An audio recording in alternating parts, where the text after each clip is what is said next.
Hi students, வாங்க இன்னைக்கு என்ன ப்ராப்ளம் இருக்குன்னு சொல்லி பார்க்கலாம். A biconvex lens has a focal length 2/3 times the radius of curvature of either surface, the refractive index of the lens materials.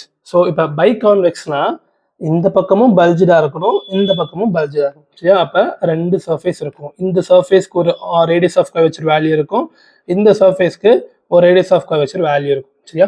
So நம்ம Cartesian sign இதுபடி இந்த பக்கம் இருக்க ஒரு சைடு உள்ள வேல்யூ ப்ளஸ்ன்னு எடுப்போம், இன்னொரு சைடு இருக்க வேல்யூவை நம்ம மைனஸ்ல எடுத்துருப்போம். சரியா?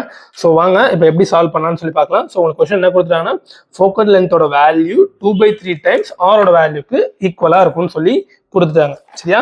ஸோ வாங்க சால்வ் பண்ண ஆரம்பிப்போம்.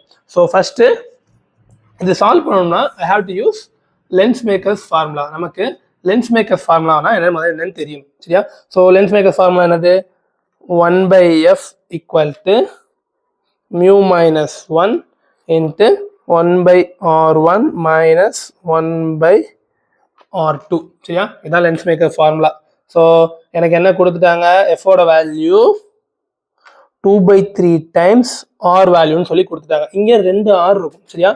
நான் R1 ப்ளஸ் ஆர்னும் R2 மைனஸ் ஆர்னு எடுக்க போகிறேன். இங்கே 2 சர்ஃபேஸ் இருக்கு. ஸோ எனக்கு ரேடியஸ் ஆஃப் கர்வேச்சர் வேல்யூஸ் எனக்கு இருக்கும். சரியா?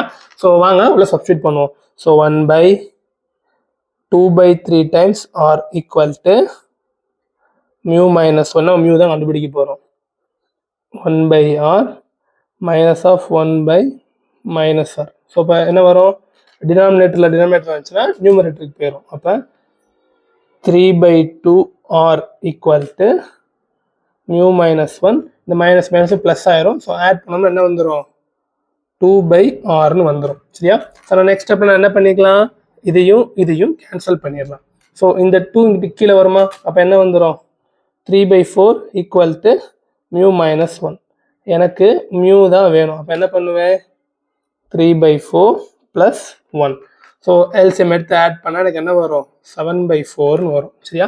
ஸோ 7/4 நான் டிவைட் பண்ணேன்னா ஆன்சர் 1.75 வந்திருக்கும். சரியா? ஸோ இதுதான் நம்ம எடுத்திருக்க அந்த கிளாஸோட ரிஃப்ராக்டிவ் இண்டெக்ஸோட வேல்யூ. சரியா? So for further NEET and JEE related physics problem, subscribe to our channel. Thank you.